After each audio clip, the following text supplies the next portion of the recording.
கர்த்தர் கொடுத்த அந்த நாளுக்காய் கர்த்தர் நான் நன்றி துதிக்கிறேன், ஸ்தோத்திரிக்கிறேன். நம்ம ஆண்டவர் எப்படிப்பட்டவருங்கிறத நம்ம தியானிச்சுட்டு வரோம். அது நம்ம புரிஞ்சுட்டா மாத்திரம்தான் ஆண்டுடைய ஆசீர்வாதத்தை நம்ம பெற்றுக்கொள்ள முடியும், மற்றவங்களுக்கும் சொல்ல முடியுங்கிறத நம்ம படிச்சுட்டு வரோம். ஆவியானவரை பற்றி முழுமையாக நம்ம அறிஞ்சிக்கணும். ஆவியானவர் இல்லாமல் எந்த காரியத்திலும் நாம் இறங்கவே கூடாது. வேதாகமத்தில் உள்ள காரியங்கள்லாம் நம்ம புரிஞ்சுனாலே ஆவியானவர் இருந்தாருன்னா தான் நமக்கு கற்றுத்தருவார். அதை நம்ம தியானிச்சிருக்கோம். இன்னும் அதிகமாக தியானிக்கணும். ஆண்டவர் மாத்திரம்தான் நமக்கு நம்ம எந்த வாழ்க்கையில் எந்த முடிவு எடுக்கணுனாலும் ஆண்டவர்கிட்ட முதலாவது நம்ம ஜெபித்து எடுக்கும்பொழுது அந்த முடிவில் எந்த விதமான பாதிப்பும் நமக்கு வராது. ஏன்னா ஆண்டவர் சொல்லித் தருவார் நமக்கு. அதனால் அந்த காரியங்களை நம்ம செய்வோம், ஆண்டவருடைய ஆசீர்வாதத்தை பெற்றுக்கொள்வோம். இன்றைக்கு தலைப்பு கீர்த்தியை நம்மளை கீர்த்தியாக வைக்கிறவர், நம்மளை ஆசீர்வாதமாக தான் வைக்கிறவர். அப்படிப்பட்ட ஆண்டவரை நம்ம எப்படிப்பட்டவர், நம்ம எப்படி வச்சுருக்காரு அப்படிங்கிறத நம்ம புரிஞ்சுக்கிட்டு நம்ம ஜெபிக்கும் பொழுது அந்த ஆசீர்வாதத்தை நம்ம சுதந்திரிக்க முடியும். அந்த வசனங்களை தியானிக்கலாம். ஜெபிப்போம். நல்ல தகப்பனே, நமக்கு நன்றி செலுத்துகிறோம் சுவாமி. நீங்கள் ஆசீர்வாதமாக வைத்திருக்கிற நோக்கத்தை அறிந்து கொள்ள எங்களுக்கு கிருபை செய்யுங்க சுவாமி. எந்த இடத்துல இருந்தாலும் ஆண்டவரே எங்களை சூழ்நிலையெல்லாம் மாற்றி எங்களை வழிநடத்துகிற தேவனாக இருக்கீங்க, நன்றி செலுத்துகிறோம்.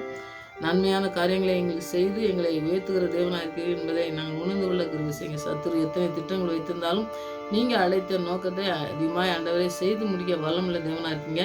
அதனால் இந்த சூழ்நிலையை மாற்றுகிற தேவனை நாங்கள் பற்றி பிடித்து கொண்டு ஜெபிக்க அந்த வசனத்தின் மூலமாக நாங்கள் ஆண்டவரை அந்த ஆசீர்வாதத்தை சுதந்திரத்துக் கொள்ளவும் மற்றவர்களுக்கு சொல்லவும் எங்களுக்கு கிருபை செய்யணுமா ஜெபிக்கிறோம். முழுவதுமாக என்னுடைய கருத்தில் அர்ப்பணிக்கிறோம். ஆவியானவர் ஆளுகை செய்து எங்கள் வணக்கமாக ஜெபிக்கிறேன். துதி கன மகிமை எல்லாம் அம்மக்கே செலுத்துகிறேன். இயேசு ரட்சகர் நாமத்தில் ஜெபங்களுக்கு நல்ல பிதாவே, ஆமென்.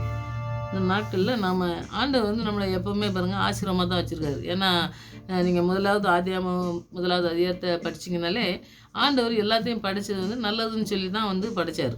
அவர் எதுவுமே கெடுதலே உண்டாக்கக்கூடியதை செய்யவே செய்யலை. ஆனால் கீழ்ப்படியணும் அப்படிங்கிற ஒரு காரியத்தை மாத்திரம் அந்த இடத்துல சொன்னார் ஆதாம் ஏவாள்கிட்ட. அந்த கீழ்ப்படியாமையினால்தான் அந்த இடத்துல இந்த பாவம்லாம் பிரவேசித்தது, மரணம் வந்துச்சு, எல்லாமே வந்துச்சுன்னு நம்ம சொல்லி நம்ம படிக்கும். அப்போ ஆண்டவர் எப்போவுமே ஆசீர்வதிக்கக்கூடிய ஆண்டவர் தான். நம்மளை ஏதோ தண்டனை கொடுத்துருவாரு அப்படிங்கிறதெல்லாம் கிடையாது. நம்முடைய கீழ்ப்படியாமையினால்தான் எல்லா தண்டனை நீங்கள் வேதாமத்தில் எல்லாத்துலேயும் படிச்சிங்கனாக்கி ஆண்டவர் ஆசீர்வதிச்சது எல்லாருமே ஆசீர்வதிச்சார். கீழ்ப்படியாமை இல்லை, அவங்க ஆண்டவர் கீழ்ப்படியாமல் ஏதோ செய்யும் பொழுது அந்த தண்டனையை பெற்றுக்கொண்டு தான் அவங்க அந்த ஆசீர்வாதத்தை இழந்து போகிறாங்களே இல்லையா. அந்த மாதிரி இருக்கக்கூடாதுங்கிறதுக்கு தான் ஆண்டவர் எழுதி தந்திருக்காரு. அதை நம்ம படித்து அந்த மாதிரி இருக்காமல் நம்ம ஆண்டவருடைய ஆசீர்வாதத்தை சுதந்திரத்துக்குள்ள எப்படி இருக்கணும் அப்படிங்கிற காரியங்களை வசனத்தின் மூலமாக நம்ம கற்றுக்கொள்வோம். இந்த ஏசாயா தீர்க்கதரிசியில் நம்ம 63வது அதிகாரத்தில் 14வது வசனத்தை நீங்கள் படித்து பார்த்தீங்கன்னாக்கி அந்த இடத்துல ஒரு காரியங்களை நம்ம கற்றுக்கலாம். கர்த்தருடைய ஆவியானவர் அவர்களை பள்ளத்தாக்கிலே போய் இருக்கிற மிருக ஜீவன்களைப் போல இளைப்பாற பண்ணினார். இப்படியே தேவரீர் உமக்கு மகிமையுள்ள கீர்த்தியை உண்டாக்கும்படி உங்களுடைய ஜனத்தை நடத்தினீர். இப்போ பாருங்கள், ஆண்டவர் எப்போவுமே பாருங்கள் ஒரு எத்தனை வனாந்திரத்துக்கு கொண்டு போனார், எத்தனை இடத்துல கொண்டு போய் அவங்களுக்கு ஒரு குறைவு இல்லாமல் தான் கொண்டு வந்தார். ஆனால் அந்த கீழ்ப்படியாமையினால்தான் அவங்க மரித்து போனாங்கன்னு சொல்லி நீங்கள் யாத்திராமத்தெல்லாம் படிக்கலாம். ஆனால் மோசையும் கீழ்ப்படியாமல் தான் அவரும் மரித்து போகிறாரு. அப்போ கீழ்ப்படியாமையினால்தான் முதலாவது ஆண்டவர் பலியை பார்க்கலும் கீழ்ப்படி. அப்போ நம்ம பலி செலுத்துவோம், நம்ம ஒரு காணிக்கை செலுத்துவோம், அது கூட முக்கியம் கிடையாது. எனக்கு என்னுடைய வார்த்தைக்கு கீழ்ப்படி, நான் கொடுத்துருக்க வார்த்தைக்கு நீ கீழ்ப்படிஞ்சு அதுக்கு உன்னுடைய அழைப்பை புரிஞ்சுக்க, உன்னுடைய ஆவியானவர் என்ன சொல்கிறாரோ அதன்படி நட அப்படின்னு சொல்லி ஆண்டவர் நிறைய கற்றுக் கொடுக்குறத நம்ம படிக்கலாம். அப்போ பாருங்கள், ஆவியானவர் தான் நம்மளை கொண்டு நடத்த முடியும். நம்ம இந்த உலக காரியங்களை நம்ம எத்தனை படிப்பின் மூலமாக நம்ம வேலையின் மூலமாக சம்பாதிக்கிறதுனால அதனால நிறைய கீர்த்தி உண்டாக்கியிருக்கு அப்படின்னு சொல்லி நிறைய பேர் நினச்சிட்டு இருக்காங்க. ஆனால் அது கிடையாது. ஆசீர்வாதம், உலக ஆசீர்வாதம் ஆண்டவருக்கு அது ஆண்டவருக்கு ஆசீர்வாதத்துக்கும் உலக ஆசீர்வாதத்துக்கும் ஒரு சம்மந்தமும் கிடையாதுங்க. ஆண்டவருடைய ஆசீர்வாதத்தை பெற்றுக்கொண்டால் முழுமையானதாக இருக்கும். ஏன்னா கடைசி வரை நம்மளை கைவிடாமல் நடத்துகிற தேவன். இப்போ நம்ம ஆவியானவரால் நிறைக்கப்பட்டு நம்மளை நடத்தும் பொழுது பார்த்திங்கன்னா நிறைய காரியங்களில் நிறையா கஷ்டங்கள் பிரச்சனைகள் அதெல்லாம் வரும்பொழுது பார்த்திங்கனாக்கி மனுஷனுடைய அன்பு, மனுஷன்கிட்ட நம்ம ஒரு வார்த்தைகளை சொல்லி நம்ம அவங்ககிட்ட ஆறுதல் கேட்டோம்னாக்கி அது சில நாட்களில் பார்த்திங்கனாக்கி அவங்க நம்ம ஏதோ உதவி கேட்பாங்களோ அப்படின்னு சொல்லிட்டு அவங்க ஒதுங்கிடுவாங்க. அப்படி நான் என்னுடைய வாழ்க்கையில் நீங்களும் பார்த்துருப்பீங்க. அப்போது ஆண்டவர் பார்த்திங்கனாக்கி அந்த அபிஷேகத்தை நம்மளை எப்படி அழைச்சிருக்கிறாரோ, எத்தனை வேதனைகள் வந்தாலும் சரி, எத்தனை பாடு வந்தாலும், எத்தனை துன்பங்கள் வந்தாலும் சரி, நம்ம எழுந்திருக்கவே முடியாத பொழுது கூட அவர் எப்போ நம்ம கூட இருக்கிறத நம்ம பார்க்கலாம். நம்ம நடத்துகிறது நம்முடைய வாழ்க்கையில் அனுபவிச்சதுனால நம்ம சொல்லலாம். ஏன்னா அதனால அவருடைய ஆசீர்வாதத்தை நம்ம சுதந்திரிச்சு கொள்ளணும் அப்படிங்கிறத தான் நம்ம பார்க்கோம். அவர் எப்பவுமே மகிமையுள்ள கீர்த்தியாக நம்மளை உண்டாக்கணும், நம்மளை உண்டாக்கி நம்மளை நடத்தணுங்கிறது தான் அவருடைய நோக்கம். அந்த நோக்கத்தில் நாம் வந்து அர்ப்பணித்து ஜெபிக்கிற பிள்ளைங்களாக இருந்து அந்த ஆசீர்வாதத்தை நம்ம சுதந்திரிக்கணும். இப்போ யாக்கோபு பார்த்தீங்கன்னாக்கி நிறைய ஆசீர்வாதத்தை ஆண்டவரே பேரை மாற்றி அவர் ஆசீர்வதிக்க தான் சொல்கிறாரு. ஆனால் அந்த ஆள் என்ன சொல்கிறாரு பாருங்கள், இந்த ஆதியாகமத்தில் 32வது அதிகாரத்தில் நீங்கள் பாருங்கள், அந்த இடத்துல 26வது வசனத்தை பார்த்தீங்கன்னா, அவர் நான் போகட்டும் பொழுது விடுகிறது என்றால் ஆண்டவரோட பேசுகிறத நம்ம பார்க்கணும் யாக்கோபு. அப்போ அதற்கு அவன், நீர் என்னை ஆசீர்வதித்தாலேயே உண்மை போக விடேன் அப்படின்னு சொல்கிறான். அப்போ இவன் வந்து ஆசீர்வாதமாக தான் இருந்தான். ஆனால் வந்து உலக ஆசீர்வாதத்தில் ஆண்டவர் நல்ல ஆசீர்வாதம் தான் வச்சுருக்காரு நம்மளன்னா, அவருடைய ஆண்டவருடைய ஆசீர்வாதத்தை நம்ம சுதந்திரிக்கணும் அப்படிங்கிறதுல நம்ம ரொம்ப உண்மையாக இந்த யாக்கோபு பாருங்கள் எப்படி சொல்லாருன்ட்டு. அதனால் ஆண்டவருடைய ஆசீர்வாதத்தை நம்ம சுதந்திரிக்கணும்னா ஆண்டவர்கிட்ட ஜெபித்து ஆண்டவர் என்ன சொல்கிறாரோ அதன்படி செஞ்சால் நம்ம அந்த ஆசீர்வாதம் தான் நமக்கு இந்த உலகத்தில் நிலைச்சு நிற்கக்கூடியது. அதனால் அந்த ஆசீர்வாதத்தை நம்ம சுதந்திரிக்க நம்ம ஜெபிக்கணும். அந்த இடத்துல பாருங்கள், கீர்த்தியாக உன்னுடைய ஜனத்தை உண்டாக்குனேன். ஜனம்னா ஒரு பெரிய திரள் கூட்டங்களை தான் ஆண்டவர் சொல்கிறாரு. அப்போ நாம் யாரெல்லாம் அர்ப்பணிக்கோமோ அவங்கள பூரா ஆண்டவர் வந்து நடத்தக்கூடிய காரியங்கள் வந்து பார்த்திங்கன்னாக்கி ஆசீர்வதித்து அது வந்து ஆசீர்வாதத்துக்கு அந்த எல்லையே இருக்காது. அது உலகத்தில் எதுவுமே இதுதான் அவ்வளோ இவ்வளோதான் அப்படின்னு சொல்லி சொல்ல முடியாத அளவுக்கு ஆண்டவர் ஆசீர்வதிக்கக்கூடிய காரியங்களை நம்ம பார்க்கலாம். இந்த ஆண்டவர் வந்து என்ன செய்தாலும் அவர் வந்து என்ன செய்தாலும் நிறைய பைபிள் வசனத்தை நம்ம படித்து பார்த்தோம்னா அவருடைய நாமத்தை மகிமைப்படுத்தணும்னு தான் சொல்லுவார். மகிமைப்படுத்துங்க, அந்த காரியங்களை செய்யுங்கன்னு சொல்லி தான் நம்முடைய வாழ்க்கையில் ஆண்டவர் சொல்கிறாரு. அப்படியே வேறு என்னமும் சொல்கிறதே கிடையாது. முதல்ல கீழ்ப்படியணும், ஆண்டவருடைய வார்த்தைக்கு கீழ்ப்படிஞ்சு நடக்கணும், அவருடைய நாமத்தை மகிமைப்படுத்தணும், அவர் வந்து ஸ்தோத்தரிக்கணும். அவரை வந்து நம்ம ஸ்தோத்தரித்து ஆண்டவரே நீங்கள் ஆசீர்வதிச்சதுனால உங்களுக்கு நன்றி ஸ்தோத்திரம் அப்படின்னு சொல்லி நம்ம சொல்கிறோம் பார்த்தீங்களா. அதிலே வந்து ஆண்டவருக்கு மகிமை செலுத்தும் பொழுதே அந்த ஆசீர்வாதத்தை நம்ம சுதந்திரிக்க முடியும். ஏன்னா அதுதான் நிரந்தரமானதுன்னு சொல்லி நம்ம முடிவு பண்ணி தான் நம்ம வந்து ஆண்டவரை மகிமைப்படுத்தும், ஆண்டவருடைய நாமத்தை உயர்த்தும். யாருமே பார்த்தீங்கன்னா வேலைகளை ஒருத்தர் வந்து இந்த வேலை கிடச்சிருக்கு, இந்த வேலையில் இவ்வளோ சம்பளம் அப்படின்னு சொல்லிட்டு நம்ம உயர்த்திட்டு இருக்கோம் பார்த்தீங்களா. அந்த உயர்வை நான் சொல்கிறேன். இந்த உயர்வு வந்து ஒரு நிரந்தரம் இல்லாத உயர்வு. அந்த உயர்வை வந்து நம்ம தனியாக ரெண்டாவது தான் வைக்கணும். ஃபஸ்ட்டு வந்து ஆண்டவரை மகிமைப்படுத்தக்கூடிய காரியங்களை நம்ம செய்யணும். அடுத்து நம்மளை உயர்த்தி வைப்பதெல்லாம் அவருடைய நாமத்தை உயர்த்தணும்னு சொல்லி நான் சொன்னேன் பாருங்கள். அதனால் அவருடைய ஆசீர்வாதம் தான் நமக்கு நிலைச்சி நிற்கக்கூடியது. நம்முடைய வாழ்க்கையில் எல்லா காரியங்களிலும் நீங்கள் நடத்துங்க ஆண்டவரை, நீங்கள் சொல்லித்தாங்க, நீங்கள் சொல்கிற காரியங்களில் நாங்கள் செயலாற்றி நாங்கள் ஆசீர்வாதத்தை சுதந்திரிக்கணுமே ஒழிய இந்த உலக காரியங்களில் நாங்கள் ஆசீர்வாதத்தை சுதந்திரித்து நம்ம பெற முடியும் அப்படின்னு சொல்லிட்டு நம்ம ஓடினோம்னாக்கி நம்ம தோற்று போகக்கூடிய காரியங்கள் நடக்கும். நம்ம வெற்றியை பெற்றுக்கொள்ளவே முடியாது. அதனால் ஆண்டவருடைய வசனம் என்ன சொல்கிறது, நான் ஒன்றை கீர்த்தியாக வைப்பேன்னு சொல்லி வச்சுருக்காரு. அவருடைய நாமத்தை மகிமைப்படுத்துறதுக்கு தான் நாம் ஆண்டவர் உயர்த்தி வைக்காருன்னு சொன்னால் அவரை உயர்த்தக்கூடிய காரியங்கள் தான் முதலாவது செய்யணும்.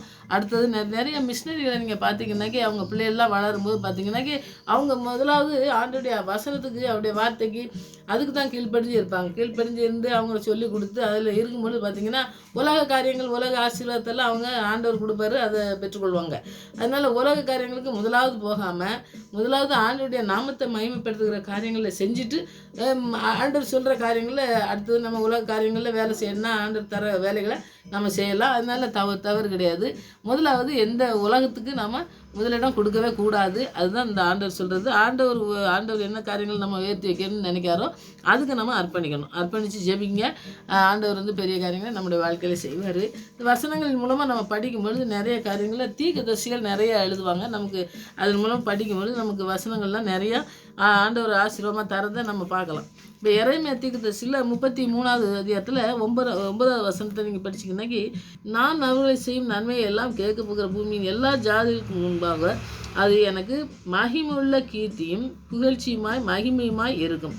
பாருங்கள், ஆண்டவர் வந்து நமக்கு செய்கிற காரியங்கள் எப்படி இருக்குதுன்னு சொல்லி நம்ம படிக்கும் பொழுதே பார்த்திங்கனாக்கி எல்லா ஜாதிகளும்னா நம்ம எத்தனையோ ஜாதிகள் இருக்காங்கன்னு சொல்லி பார்க்கணும். நம்ம குடியிருக்கிற இடத்துல வந்து எத்தனையோ விதமான காரியங்கள் செய்கிறவங்க இருப்பாங்க.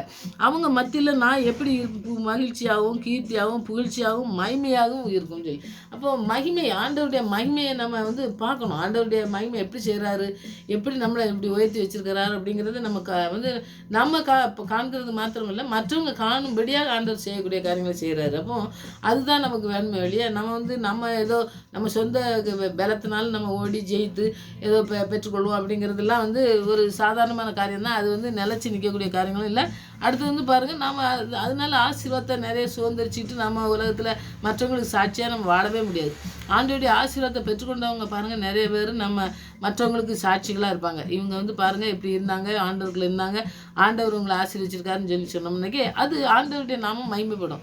ஆனால் இவங்க பாருங்கள், இவங்க சொந்த இதிலே போய் மேலே வந்தாங்க அப்படின்னு சொன்னோம்னா அது வந்து நாம் சொல்லவே கூடாது. அது வந்து சொல்கிறவங்கள மற்றவங்க சொன்னாங்கனாலும் இல்லைங்க எங்களை ஆண்டவர் ஆசீர்வச்சிருக்காருன்னு சொல்லி நம்ம சொல்லும் பொழுது ஆண்டவர் நாம மகிமைப்படும்.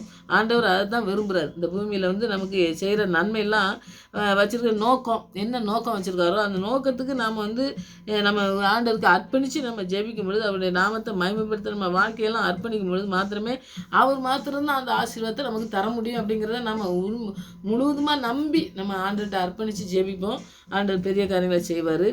அதுக்கு ஆயத்தமாக இருக்கணும். நம்ம வந்து ஆண்டவர்கிட்ட அர்ப்பணிக்கணும். பாருங்கள், எல்லாத்துக்கும் எல்லா ஜாதிகளுக்கு முன்பாக நம்மளை வந்து உயர்த்துவேன்னு சொல்லியிருக்காருன்னா அந்த காரியங்களை செய்கிறதுக்கு நாம் வந்து முதலாவது ஆண்டவர்கிட்ட அர்ப்பணித்த பிள்ளைங்களாக இருந்தோம்னாக்கி நமக்கு அந்த அற்புதங்களை நம்ம வந்து பெற்றுக்கொள்ளலாம். மற்றவங்களுக்கும் நம்ம வந்து சொல்கிற பிள்ளைங்களாக நம்ம வாழ்க்கையில் ஆண்டவர் செய்கிறதுக்கு அவர் வல்லமுள்ள ஆண்டவராக இருக்கார். அதனால் நீங்கள் அந்த காரியங்களை நீங்கள் செய்யும் பொழுது ஆண்டவருடைய ஆசீர்வாதத்தை சுதந்திரிக்க முடியும். அடுத்தது செப்பனியா 3வது அதிகாரத்தில் 19, 20 நீங்கள் படித்து பார்த்தீங்கன்னாக்கி, இதோ அக்காலத்திலே உன்னை சிறுமைப்படுத்தின யாவரையும் தண்டிப்பேன், நொண்டியானவனை ரட்சித்து தள்ளுண்டவனை சேர்த்துக்கொள்வேன், அவர்கள் வெக்கம் அனுபவித்த சகல தேசங்களிலும் அவர்களுக்கு புகழ்ச்சியும் கீர்த்தியும் உண்டாக செய்வேன். இப்போ இந்த ஆண்டவர் தான் சொல்கிறாரு பாருங்கள், நம்ம எங்கெல்லாம் நம்ம ஒருவேளை சிறுமைப்பட்டு இருக்கலாம், நம்ம வந்து இது பாருங்கள் நொண்டியானவனை ரட்சிக்கிறது தள்ளுண்டவனை சேர்த்துக்கொள்வேன்னு சொல்கிறாரு. அப்போது எங்கெல்லாம் நம்ம விழுந்து கிடக்கிறோமோ, நொண்டினா உடனே கால் இல்லாதவங்களா அப்படின்னு நம்ம யோசிக்கக்கூடாது. நம்ம விழுந்து கிடப்போம், விழுந்து எழுந்திரிக்க முடியாமல் இருக்கிறவங்கள கூட நான் தூக்கி அவங்களெல்லாம் சேர்த்துக்கிடுவேன் அப்படிங்காரு.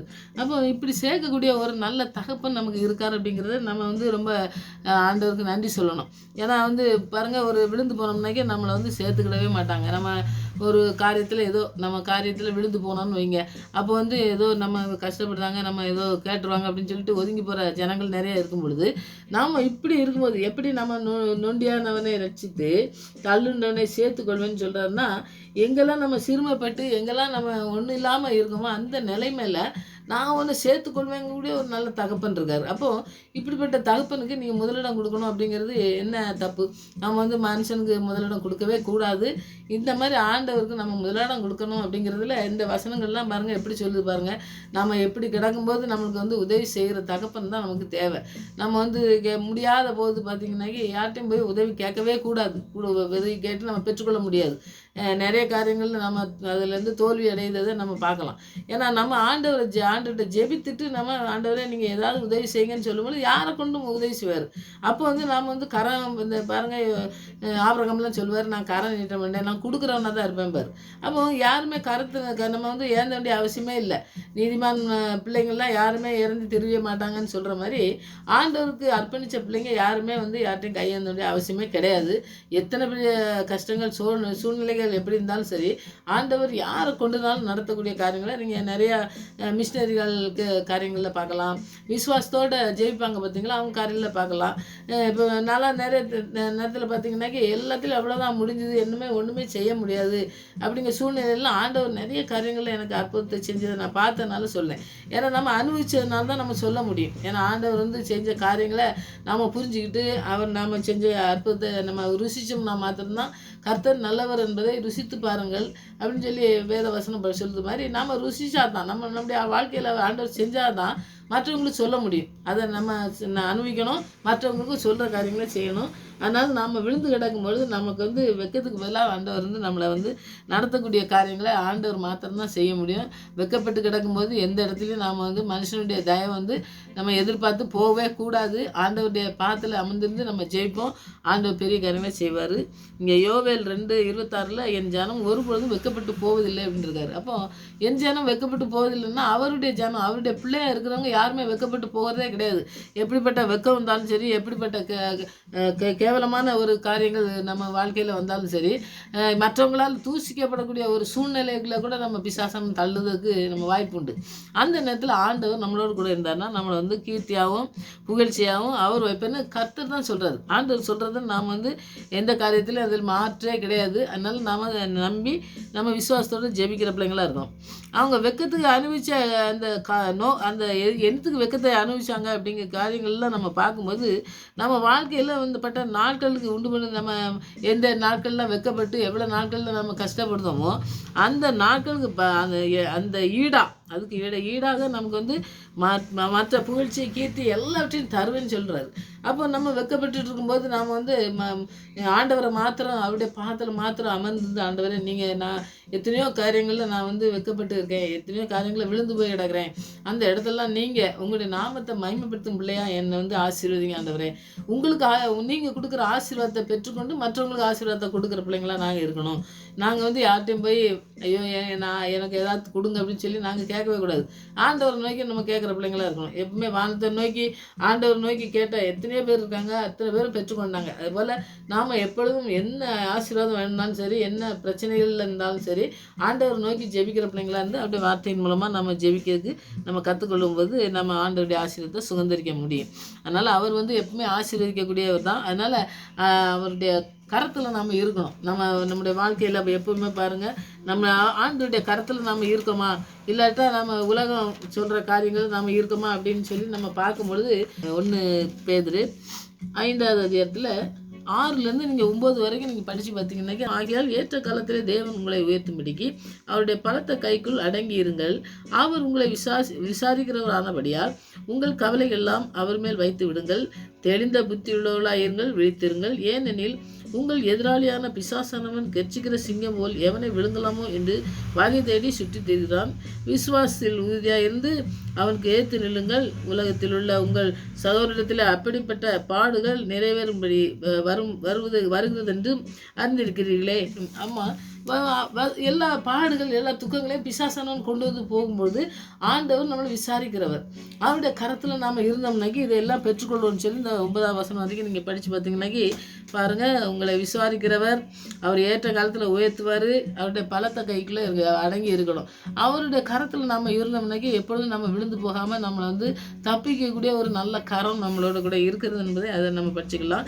அவர் நம்மளை விசாரிக்கிறவர். நம்ம பாருங்கள், நம்ம கவலைப்பட்டுக்கிட்டு இருக்கோம், நம்மளை விசாரிக்கிறதுக்கு யாருமே வரல அப்படின்னு சொல்லி நம்ம தனிமையாக இருக்கும் பொழுது அவருடைய வசனத்தின் மூலமாக நம்மளோட கூட பேசுகிறதுனால நம்ம ஆறுதலை பெறுறோம். பார்த்தீங்களா, அந்த காரியங்களை ஆண்டவர் செய்து ஆண்டவர் தான் நமக்கு செய்கிறாரு. அடுத்தது தெளிந்த புத்தி உள்ளவர்களாக இருந்து விழித்திருந்து, என்ன தெளிந்த புத்தினா பாருங்கள், ஆண்டவர் கொடுக்க ஞானத்தில் தான் நம்ம வளர்ந்துருக்கணும். அப்போ தான் பிசாசை ஜெயிக்க முடியும். அந்த காரியங்களை நீங்கள் செய்ததுக்கு இந்த வசனங்கள் மூலமாக நீங்கள் படித்து ஜெபிங்க. அந்த பெரிய காரியங்களை நமக்கு செய்வார். அடுத்தது பாருங்கள், 2 கொரிந்தியர் 10வது அதிகாரத்தில் 18வது வசனத்தை நீங்கள் பார்த்தீங்கன்னா, கர்த்தரால் புகழப்பட வேண்டும். மனுஷன் புகழ்தெல்லாம் நமக்கு வந்து தேவையில்லை. மனுஷன் புகழ்து வந்து பாருங்கள், ஏதாவது நல்ல வசதியாக இருக்கும்போது, நல்லா படித்து நல்ல ஒரு வீடு, நல்ல சொத்து, அந்த மாதிரி நிறைய இருக்கும்போது, அந்த உலக காரியங்களில் நம்ம ஆசீர்வாதமாக இருக்கும் பொழுது அவன் வந்து நம்ம புகழுவான். அதான் இவங்க எப்படி அப்படின்னு சொல்லி புகழ்வான். ஆனால் அந்த புகழ்ச்சி வந்து நம்ம விரும்பவே கூடாது அப்படிங்கிறது தான் வேதாமும் சொல்கிறது. ஆண்டவர் கர்த்தரால் புகழப்பட வேண்டும். கர்த்தரால் புகழப்பட வேண்டும் தான் உத்தமன்னு சொல்லி ஆண்டவர் நம்மளை வந்து ஆண்டவருக்கு நாமத்தை மகிமைப்படுத்தும் போது, அவர் நம்மளை ஆசீர்வதிக்கும் போது நம்ம புகழ்ச்சியை நம்ம கீர்த்தியை எல்லாத்தையும் நம்ம தரக்கூடிய ஆண்டவர் நம்மளோட கூட இருக்காருன்னு சொல்லி நம்ம அவரை தான் நம்ம அவரால் புகழப்பட நம்ம ஒப்பு கொடுக்கணும். இப்போ பாருங்கள், அவருக்கு பிரியமானது செய்யும்பொழுது பாருங்கள், அவர் ஆசீர்வதிக்கிறத நம்ம நிறைய பேர் பார்க்கணும். அப்போ அவர் கொடுத்துருக்க வார்த்தையின்படி நம்ம செய்யணும். பாருங்கள், சாமியெல்லாம் வந்து அபிஷேகம் செய்யறதுக்கு சொல்லும்போது அந்த இடத்துக்கு போகிறாரு, உடனே கீழ்ப்படுத்தார். அப்போ அந்த கீழ்ப்படுதல் தான் நிறைய காரியங்கள் நம்ம பார்ப்போம். பவுல் பாருங்கள், இந்த இடத்துக்கு போ அப்படின்னு சொன்னால் போவார். அப்படியே இந்த பேதுரு பாருங்கள், போக மாட்டேன்னு சொல்லுவார். அப்புறம் சொன்னோன்னு அந்த இடத்துக்கு போவார். அப்போ ஆவியானவர் சொல்கிற காரியங்களெல்லாம் செயல்படுத்தி போகும்பொழுது அவங்க வெற்றி சுதந்திரத்தாங்களே வழியே அவங்க தோல்வி அடையவே இல்லை. ஏன்னா நிறைய காரியங்களில் அவங்களுக்கு நிறைய தொந்தரவு கொடுக்கக்கூடிய நிறைய பிசாசு பிள்ளைகள்லாம் நிறைய இருந்தாங்க ஊழியம் பண்ணும்போது. ஆனால் ஆண்டவர் அனுப்பின இடத்துக்கு போகும்பொழுது அவங்களுடைய காரியங்கள்லாம் ஜெயமாக தான் முடிஞ்சுது. அப்போ நாமளும் நம்மளை என்ன நோக்கத்தோடு ஆண்டவர் ஆசீர்வச்சிருக்கேங்காரு. உங்களை புகழ்ச்சியாக வைப்பேன், ஜனத்துக்கு முன்பாக வைப்பேங்காரு, எல்லா ஜாதிக்கு முன்பாக உங்களை நான் ஆசீர்வைப்பேன், கீர்த்தியாக வைப்பேன்னு சொல்லியிருக்காருன்னா அவருடைய பலத்த கருத்துக்களை நம்ம இருக்கோம்னு சொல்லி நம்ம அது முதல்ல தியானிக்கணும். அடுத்தது பாருங்கள், ஆண்டவர் நம்மளை வந்து எப்படி அந்த அவருடைய சித்தத்துக்கு நம்ம அர்ப்பணித்து நம்ம ஜெபிக்கும், அவருடைய நாமத்தை எவ்வளோ உயர்த்தும் மற்றவங்க முன்பாடி அப்படிங்கிறதெல்லாம் நம்ம உணர்ந்து கொண்டு நம்ம ஜெபிக்கும் பொழுது ஆண்டுடைய கரத்தில் இருக்கோங்கிறத முக்கியமாக நம்ம புரிஞ்சுக்கிட்டோம்னாலே இந்த யாக்கோபு சொன்னார் பாருங்க, நீங்கள் ஆசீர்வதித்தால் வழியாக விட மாட்டேன்னு சொல்லி அவர் ஆசீர்வாதமாக தான் இருந்தார். ஆனால் ஆண்டுடைய ஆசீர்வாதத்தை அவர் பெற்றுக்கொள்ள விரும்பி விட மாட்டேன்னாரு. அது மாதிரி ஆண்டுடைய ஆசீர்வாதத்தை நம்ம பெற்றுக்கொள்ளணும். அவர் தான் நம்மளை புகழ்ச்சி நம்ம இதெல்லாம் தர்றேன்னு சொல்லியிருக்காரு. அதனால அவருடைய ஜனத்துக்கு முன்பாக அவர் தான் நம்மளை உயர்த்தி வந்துருக்காரு. அதனால ஜாதிகளுக்கு முன்பாக ஜனத்துக்கு முன்பாக நாம் வெட்கப்பட்டு இருக்கும்போது நம்மளை உயர்த்தக்கூடிய ஒரு நல்ல தகப்பன் நம்மளோட கூட இருக்கிறாருங்கிறத நம்ம உணர்ந்து நம்ம ஜெபிக்கும் பொழுது ஆண்டவர் பெரிய காரியங்கள் நமக்கு செய்வார். நம்ம வெட்கத்துக்கு பதிலாக நமக்கு வந்து ஆண்டவருடைய ஆசீர்வாதத்தை நம்ம பெற்றுக்கொள்ளணும். அதுதான் யோவேல் சொல்கிறது. என் ஜனம் ஒருபோதும் வெட்கப்பட்டே போவதில்லை அப்படின்னோம்னா அவன் வெட்கப்படுத்த ஆண்டவர் கிடையாது. வெட்கப்பட்டு இருக்கிற இடத்துல நம்மளை வந்து உயர்த்தக்கூடிய நல்ல தகப்பனாக இருக்கிறதுனால இந்த நாட்களில் பாருங்கள், நம்மளை வந்து கீர்த்தியாக எதுக்கு வச்சுருக்காருன்னா அவருடைய நாமத்தை மகிமைப்படுத்தணும், அவருக்கு கீழ்ப்படியணும், அவருடைய வசனத்துக்கு முதலிடம் கொடுக்கணும். மற்ற காரியங்கள்லாம் ரெண்டாவது தான். ஆண்டவர்கிட்ட மாத்திரம் ஜெபித்து நீங்கள் ஒவ்வொரு நாட்களிலும் ஒவ்வொரு முடிவு எடுக்கும்போதோ நம்முடைய வாழ்க்கையில் முடிவு எடுக்கலாம், நம்ம ஒரு காரியங்கள் செய்யலாம். அந்த காரியத்துக்கு எல்லாத்துக்குமே நீங்கள் தான் எல்லாமே ஆண்டவரேன்னு சொல்லி நீங்கள் அர்ப்பணித்து பாருங்கள். அவர் அற்புதமாக நடத்துறது உங்கள் வாழ்க்கையிலையும் பிள்ளைகளுடைய வாழ்க்கையிலையும் செய்வார் கண்டிப்பாக. அதனால் நம்ம இப்போ இடையிடையே வர ஒரு பிசாசு ஒரு பிரச்சனைகளை கொண்டு வந்தோம்னா அதனால் ஆண்டவர் நம்ம ஜெபத்தை கேட்கலையா, நம்மளை வந்து விடுதலை செய்வாரா செய்ய மாட்டாரா அப்படிங்கக்கூடிய ஒரு மைண்ட் வந்து வரும். ஆனால் வரும்போது ஆண்டவருடைய கரத்தில் நான் இருக்கேன் அப்படிங்கிறது அந்த பேதுருல எழுதிட்டார் பாருங்க.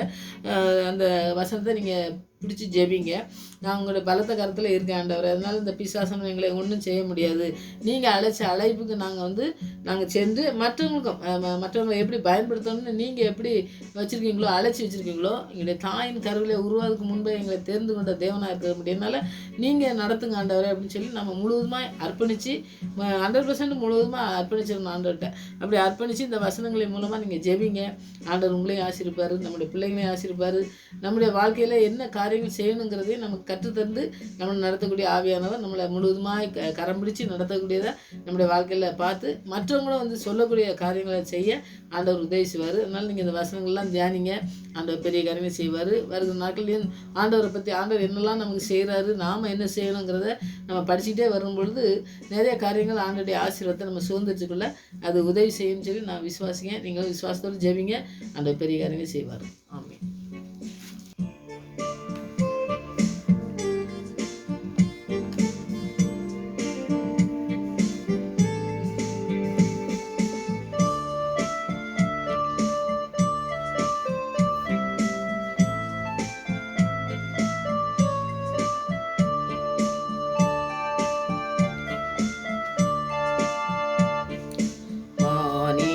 உருவில் அவதரித்த மாசுடர் ஒளியே கிறிஸ்தேசுவே, மானிட உருவில் அவதரித்த மாசுடர் ஒளியே கிறிஸ்தேசுவே.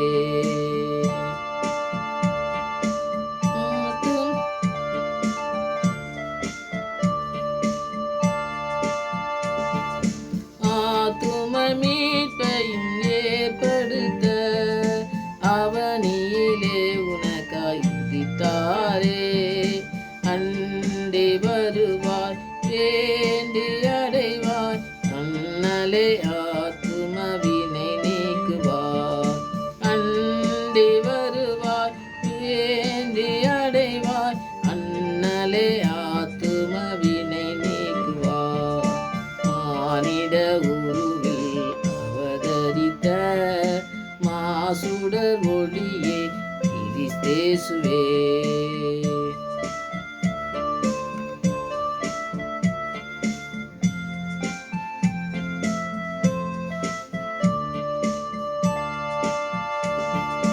கூவி அழைப்பது தேவ சத்தம், குருசில் வடிவது தூய ரத்தம், பாவ மன்னிப்பு பாக்கியம் நல்கிட அவரே வழி. பாவ மன்னிப்பு ஆத்ம ரட்சிப்பு பாக்கியம் நல்கிட அவரே வழி. மானிட உருவில் அவதரித்த மாசுடர் ஒளியே கிறிஸ்தேசுவே.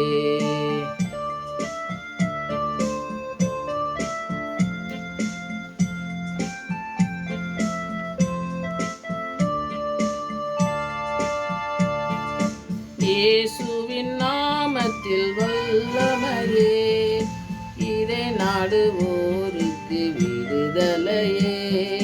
துன்ப கட்டுகள் காவல் சிறைகள் இன்று அகற்றுவார் நீயும் நம்பி வா. துன்ப கட்டுகள் காவல் சிறைகள் இன்று அகற்றுவார் நீயும் நம்பி வா. மானிட உருவில் அவதரித்த மாசுடர் ஒளியே கிறிஸ்தேசுவே.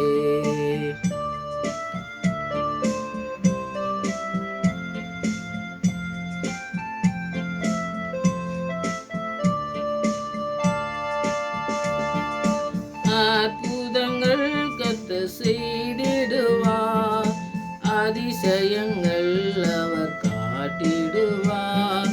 உண்மை நிறைந்த உள்ளம் திறந்து கர்த்தர் இயேசுவை விசுவாசிப்போம். உண்மை நிறைந்த உள்ளம் திறந்து கர்த்தர் இயேசுவை விசுவாசிப்போம். மானிட உருவில் அவதரித்த மாசுடர் ஒளியே கிறிஸ்தேசுவே.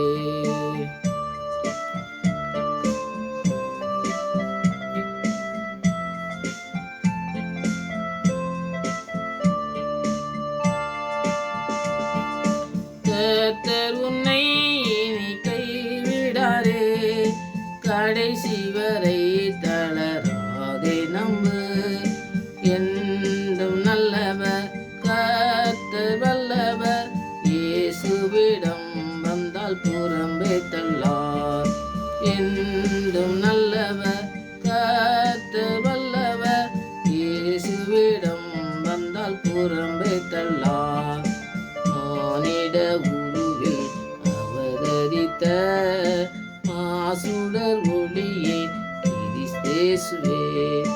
மானிட உருவில் அவதரித்த மாசுடர் ஒளியே கிறிஸ்தேசுவே.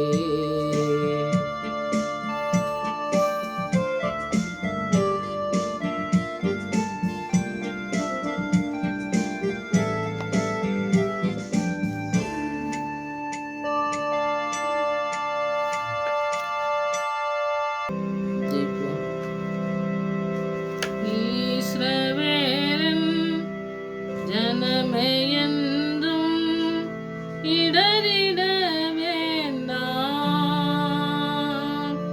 யெகோவாவும் தேவமானார், ஏதும் பயம் வேண்டாம். யெகோவாவும் தெய்வமானார், ஏதும் பயம் வேண்டாம். இஸ்ரவேலின் ஜனமே என்றும் இடறிட வேண்டாம். யெகோவாவும் தெய்வமானார், ஏதும் பயம் வேண்டாம். இஸ்ரவேலை காக்கிறவர் உறங்குவதும் இல்லை தூங்குவதும் இல்லை என்று சொல்லி வேதத்தில் வாசிக்கிறோம். நம்ம தகப்பனே, எங்களை நீர் ஆண்டவரே கரம் பிடித்து நடத்துகிற தேவனாக இருக்கீங்க. நாங்கள் வெட்கப்பட்டு இருக்கிற இடத்துல எங்களை உயர்த்துகிற தேவனாக இருக்கிறீங்க. அதுக்காக நன்றி செலுத்துகிறோம். எங்களுக்கு ஜனங்களுக்கு முன்பாக ஜாதிகளுக்கு முன்பாக எங்களை ஆண்டவரே ஆசீர்வாதமாக வைக்கிற தேவன் நீங்கள் இருக்கிறபடியா நன்றி செலுத்துகிறோம். உங்களுடைய பலத்த கரத்தில் இருக்கும் பொழுது நாங்கள் ஆண்டவரே பிசாசுக்கு அஞ்சாதபடி ஜெயத்தை பெற்றுக்கொள்கிற பிள்ளைகளாய் காணப்பட தேவன் கிருபை செய்யமா ஜெபிக்கிறோம். இன்றைக்கு யாக்கோபு ஜெபித்தது போல நீங்கள் ஆசீர்வதித்தாலே ஆண்டவரே எங்களுக்கு ஆசீர்வாதம் இல்லை என்று நாங்கள் புரிந்து கொண்டு உம்மிடத்தில் ஆசீர்வாதத்தை பெற்றுக்கொள்ளவும் உம்முடைய கீழ்ப்படிந்து நடக்கவும் உம்முடைய நாமத்தை உயர்த்தவும் எங்களுக்கு முதலாவது கற்றுத்தரணுமா ஜெபிக்கிறோம் ஆண்டவரே. உலகத்தை நாங்கள் நோக்கி பார்க்காதபடி உண்மையை நோக்கி பார்த்து நாங்கள் பிரகாசமடைய எங்களுடைய வாழ்க்கையை ஆண்டவரை முழுவதுமாக அர்ப்பணிக்கிறோம். நீங்கள் பொறுப்படுத்திக்கணுமா ஜெபிக்கிறோம். கெச்சிக்கிற சிங்கம் போல எவனை விடுங்களாமோ சுற்றி திரும்புவது தேவ ஆவியானவர் எங்களுக்காக ஜெபிக்கிறவோ எங்களுக்கு வேண்டுதல் செய்கிறோம் எங்களுக்கு விடுதலை செய்கிறவமா இருக்கிறபடியா நன்றி செலுத்துகிறோம் ஆண்டவரே. விழித்திருந்து ஜெபிக்க எங்களுக்கு கற்றுத்தரணுமா ஜெபிக்கிறோம் ஆண்டவரே. ஒவ்வொரு நாளும் கொண்டு ஒரு சத்துருவின் போராட்டங்களிலிருந்து எங்களை ஜெயமாய் முடிய செய்து எங்களை வழிநடத்துகிற தேவனே உங்களுக்கு நன்றி. இன்னமும் கடைசி வரை நடத்துகிற தேவனாக இருக்கீங்க நன்றி. உங்களுடைய வார்த்தை முழுவதும் ஆண்டவரே ஒவ்வொரு நாளும் எங்களுக்கு கற்றுத்தந்து வழிநடத்துகிற தேவன். அப்படியே அந்த வார்த்தையில் உண்மையுள்ளவராக இருந்து என் ஜனம் ஒருபொழுது வெக்கப்பட்டு போவதில்லை என்று சொல்லி தீர்க்கதரிசியின் மூலமாய் சொன்ன வார்த்தைகள் கூட வாழ்க்கையில நிறைவேறத்தக்கதாய் நாங்கள் அர்ப்பணிக்க கிருபை செய்யுங்க. எங்களுடைய வாழ்க்கையை முழுவதுமாய் பொறுப்படுத்திக் கொள்ளுங்க. உங்களிடத்துல ஜெபித்து நாங்கள் ஒவ்வொரு நாட்களிலும் கடந்து செல்ல ஒவ்வொரு தீர்மானங்களையும் எடுக்க ஒவ்வொரு நாளும் நாங்கள் ஆண்டவரே உங்களுடைய நாமத்தை உயர்த்தி ஆண்டவரே உம்மிடத்திலே உதவி கேட்கத்தக்கதாய் கிருபை செய்யுங்க. நம்முடைய பாத்திரை அமர்ந்திருக்க கிருபை செய்யுங்க. நம்முடைய வார்த்தை கீழ்படிய இன்னும் அதிகமாக கற்றுத்தரணுமா ஜெபி. ஆவியானவர் எங்களுக்கு உதவி செய்யணுமா ஜெபிக்கிறோம். எங்களுக்கு கற்றுத்தந்து வழிநடத்துகிற தேவன் நீங்கள் அழைத்த நோக்கத்தை நிறைவேற்ற தகப்பனே. சத்துரு எத்தனையோ திட்டங்கள் வைத்திருந்தாலும் நீங்கள் வைத்த நோக்கத்தை நீங்கள் கடைசியிலே வரைக்கும் எங்களை நடத்த வல்லமுள்ள தேவனாக இருக்கீங்க. நீங்கள் ஒரு மாறாத தேவனாக இருக்கீங்க. உங்களுடைய வார்த்தையில் வல்லமுள்ள தேவனாக இருக்கீங்க. அந்த வல்லமுள்ள வார்த்தையை எங்களுடைய வாழ்க்கையில் கிரியை செய்ய இந்த நாட்களை அர்ப்பணிக்கிற சுவாமி. அர்ப்பணிக்கிற ஒவ்வொரு பிள்ளைகளையும் நீங்கள் ஆசீர்வதிக்குமா ஜெபிக்கிறோம். கேட்குற பிள்ளைகளுக்கு என்ன தேவையோ அதை இது தந்து வழிநடத்தவனுமா ஜெபிக்கிறோம் சுவாமி. எங்களை ஆசீர்வதித்து வழிநடத்தவனுமா ஜெபிக்கிறோம். யாரெல்லாம் ஒப்பு கொடுக்குறாங்களோ பிள்ளைகளை எல்லாத்தையும் ஆண்டவரே நீங்கள் உம்மிடத்தில் வருகிற ஒருவரையும் நீர் புறமே தள்ளாத தேவன் என்று நாங்கள் அர்ப்பணிக்கிறோம். நீங்கள் அற்புதமாக எங்களை நடத்தி செல்ல வல்லமுள்ள தேவனாக இருக்கிறீர் என்று விசுவாசித்து ஜெபிக்க இன்னும் அதிகமாக ஆண்டவரே நீங்கள் கற்றுத்தந்து வழிநடத்தமாக ஜெபிக்கிறோம். நாங்கள் பேசும்பொழுது ஆண்டவரே நாங்கள் வசனத்தை தியானிக்கும் பொழுது எங்களோடு கூட பேசுகிற தேவனாக இருக்கிறபடியாக நன்றி செலுத்துகிறோம். எங்களை பேசி சரியான பாதையில் நாங்கள் செல்ல எங்களுக்கு நீங்கள் வழிகாட்டி ஒளியுமாக இருந்து எங்களை வழிநடத்தமாக ஜெபிக்கிறோம். எங்கள் கால்களுக்கு தீபம் பாதைக்கு வெளிச்சமான அந்த வசனத்தை எங்களுக்கு கற்றுத்தந்து வழிநடத்தமாக ஜெபிக்கிறோம். இந்த மாதிரி நம்பாதபடி உண்மையை நம்பி ஜெபித்து நாங்கள் ஆசீர்வாதத்தை சொந்தத்துக்கு கொள்கிற பிள்ளைகளாக காணப்பட இந்த நாட்களில் நீ செய்து வழிநடத்த போகாக நன்றி செலுத்துகிறோம். உங்களுடைய வல்லமுள்ள கருத்தில் அர்ப்பணிக்கிற சுவாமி. ஒவ்வொரு பிள்ளைகளும் நீ ஆசீர்வதித்து வழிநடத்த போகாக நன்றி செலுத்துகிறோம். நாள் வரை நடத்தினவை இன்னமும் நடத்த போகாக நன்றி செலுத்துகிறோம். அந்த ஜெபத்துக்கெல்லாம் பரிவர்த்தம்னா நன்றி செலுத்துகிறோம். மறுபடியும் அவங்க சமூகத்தில் வரும்போது எங்களை காத்து வழிநடத்தமாக ஜெபிக்கிறேன். துதிக்கான மயமெல்லாம் அம்மதே செலுத்துகிறேன். ஏசுரட்சன் நாமத்தில் ஜெபங்களை நான் லப்பிதாவே.